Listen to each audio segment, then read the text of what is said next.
બકા, દુઃખ છે ને દુઃખ એ હંમેશા સાથે જ રહે અને સુખ આવતું જતું રહે. એટલે વાઈફ હંમેશા સાથે જ રહે પણ સાડી ઘેર આવતી જતી રહે એમ. ચૂપ રહો હવે. ગીતો ગા મજા આવી ગઈ. લે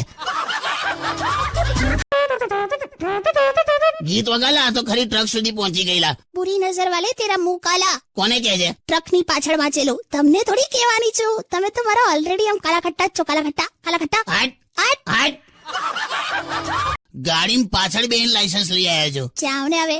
ગાડી શીખી હું, ચલાવી મેં, ઓવરટેક મેં માર્યા, ત્યારે જ એક લાયસન્સ મળશે આપણને.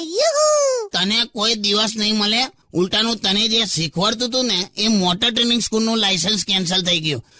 શું નામ હતું પેલા મોટર ટ્રેનિંગ સ્કૂલ નું? અંતિમ યાત્રા ટ્રેનિંગ સ્કૂલ.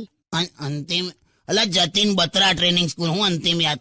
જો કે બરાબર છે, તે જે હિસાબે ચલાવી તે પ્રમાણે આ જ નામ હોવું જોઈએ. શીખતી હતી યાર, કમોન. Room PP.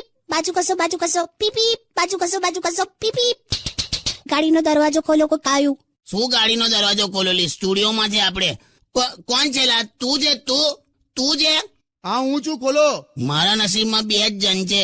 એક આ બેઠેલી માઇકલ સુમાકર અને એક તું માઇકલ કશું ના કર. ખોલો ને યાર, ખોટી હોશિયારી મારો છે યાર. એ અકળાઈશ નહીં ને તો નહીં ખોલતો. જા થાય કર લે. ના યાર, સોરી યાર, તું ખોલો યાર. કેમ આવું? શાકનો ફોટો ફેસબુક પર મૂક્યો ને 624 લાઈક અને 150 લોકોએ તેવી કમેન્ટ કરેલી. યીપી યમી યમી એવું બધું. તે ફેસબુક પરથી સ્વાદ આવે કોઈ દિવસ? હળદરની જગ્યાએ હિંગ નાખી હતી, મીઠાની જગ્યાએ દળેલી ખાંડ નાખી, વઘાર કરવાનું કીધું તો વઘારેલા મમરા નાખ્યા તમે શાકમાં. ટેસ્ટ જોરદાર હતો ને. અરે શું જોરદાર, મેં તો ખાધું જ નથી. એવું ને એવું પડ્યું જ બધું. કઈ નહીં, આ ભૈલું ખાશે. અરે હતું હશે. હું આવું શાક કવાય ના કહેતા બહાર જઈને પોલીસનો દંડો.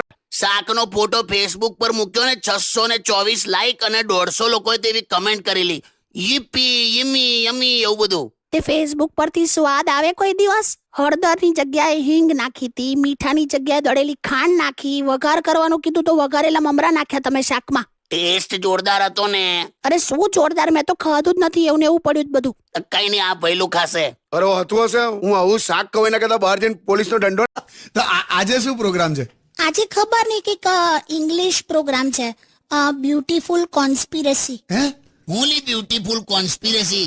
સુંદરકાંડ કહેવાય ને. હું ઇંગ્લિશમાં સુંદરકાંડ ને તું પાછું ટ્રાન્સલેટ કરે છે. મને નથી ખબર. આવું મને પેલી ફોરેન રિટર્ન છોકરીએ લખીને મોકલ્યું. કોણ લે? લીસા. હા તો એ લીસા હોય તો આપણે કઈ ખરબચડા નથી.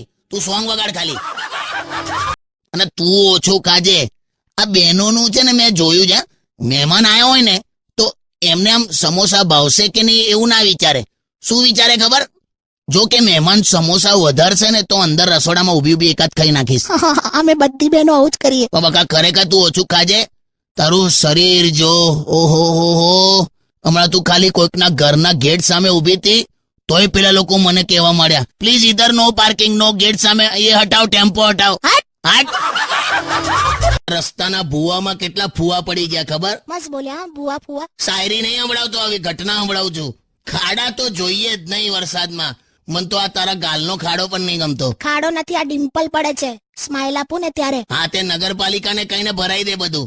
આપણને કાકીની ચોઈસ ગમી ગઈ. આમ હાઈ સોસાયટી ટાઈપ, આમ એ આ મોલ્સ એન્ડ મલ્ટીપ્લેક્સ મૂવી યો. થેન્ક્સ બડી. અને કાકા તમે રિસ્પોન્ડ નથી કરતા યાર. આ મલ્ટીપ્લેક્સ ની હોશિયારી મારે છે ને અત્યારે તારી આમ મારે છે. બાકી હજુ 2 વર્ષ જ થયા છે ઘેર ટીવી આવ્યું.